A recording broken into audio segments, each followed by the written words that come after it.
Ibu bapak, saudari-saudara, sobat Komsos yang terkasih dalam Kristus, selamat berjumpa kembali dengan Renungan Minggu Komsos Gereja Santa Maria Immaculata Paroki Tarakan. Kita hari ini memasuki Minggu Paskah yang ke-6. Bacaan Injil yang akan kita dengar diambil dari Injil Yohanes bab 14 ayat 23 sampai dengan 29. Kutipan Injil bab 14 ini masih merupakan rangkaian dari pesan-pesan Yesus terakhir kepada para murid ketika dia mengadakan perjamuan malam.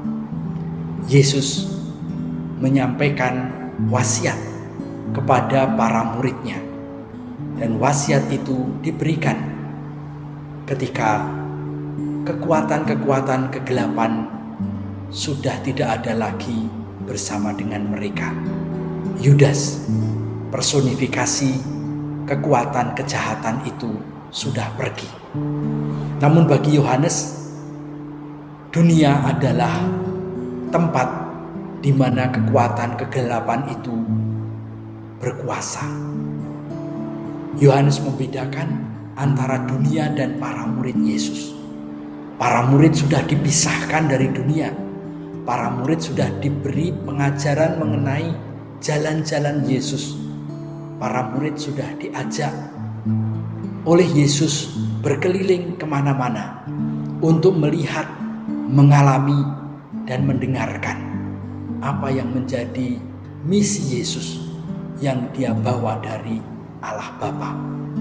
Oleh karena itu, pada perjamuan malam terakhir ini sebetulnya boleh dikatakan Yesus merangkum atau membuat kesimpulan dari semua praktek, sabda dan karya yang telah dia lakukan dan dia tunjukkan kepada para murid selama perjalanan pelayanannya. Sabda dan karya memang tidak bisa dipisahkan. Apa yang dilakukan oleh Yesus membuktikan apa yang dia ajarkan. Apa yang dia ajarkan menerangkan apa yang dia lakukan. Dan keduanya saling melengkapi satu sama lain. Maka pada malam hari itu, dalam perjamuan malam terakhir yang dikisahkan dalam bab 14 ayat 23 sampai 29 ini, Yesus kembali menekankan wasiat supaya para murid menekuni apa yang telah diajarkan Yesus, apa yang telah diperintahkan oleh Yesus. Sebab apa yang diajarkan dan diperintahkan oleh Yesus itu bukan berasal dari Yesus sendiri. Yesus menerima perintah itu dari Bapa. Yesus telah menjalin relasi yang dekat, relasi yang akrab, relasi yang penuh kasih dengan Bapa. Semua pengalaman yang diperoleh Yesus dalam hubungannya dengan Sang Bapa, itulah yang dia wariskan kepada para murid. Dengan demikian, kalau para murid bertekun dalam apa yang diajarkan Yesus pada jalan-jalan yang ditunjukkan oleh Yesus, para murid sebetulnya juga berelasi dengan Allah Bapa.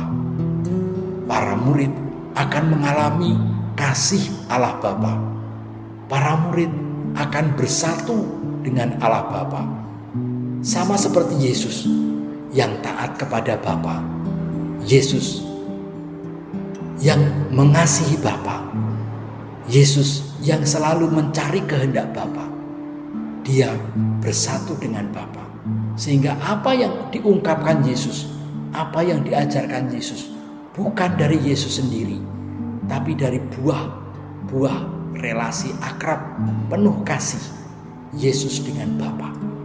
Itulah sumber utama apa yang diwariskan Yesus kepada para murid.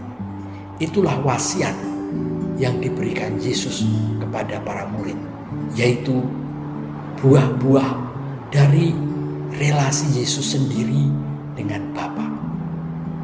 Maka Yesus berpesan, jangan gelisah hatimu, jangan cemas, jangan takut. Kalau kamu para murid bertekun dengan jalan Yesus, kamu akan menemukan kehidupan kekal bersama dengan Bapa. Yesus pun telah mengutus Roh Kudus.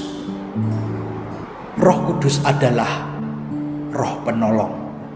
Dalam bahasa Yunani, Roh Kudus disebut dengan Parakletos. Parakletos ini tugasnya menolong, sang penolong.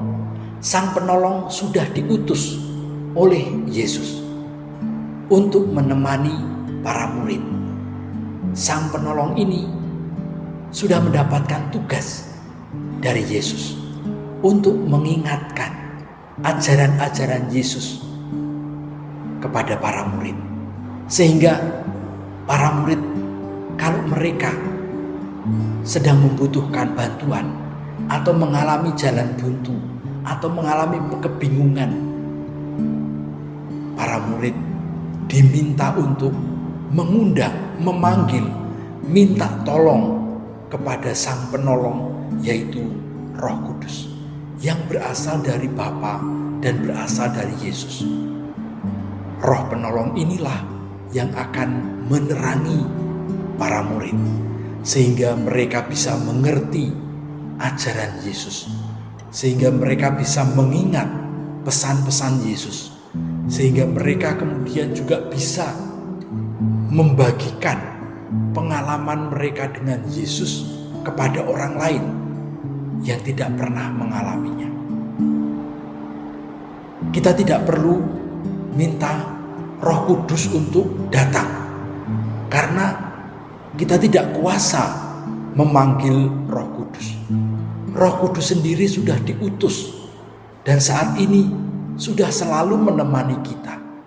Kita tinggal berseru, minta tolong, minta bantuannya, minta penerangannya, minta pendampingannya. Semoga dengan pendampingan Roh Kudus itu, dengan penerangan Roh Kudus itu, ajaran Yesus, jalan-jalan Yesus akan selalu kita ingat dan kita mampu menjalankannya. Dengan demikian, kita memang akan terpisah dari dunia.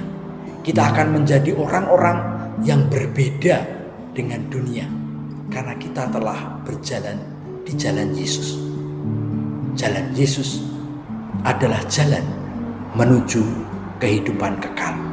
Jalan Yesus adalah jalan cinta kasih, jalan yang ditunjukkan Allah kepada kita.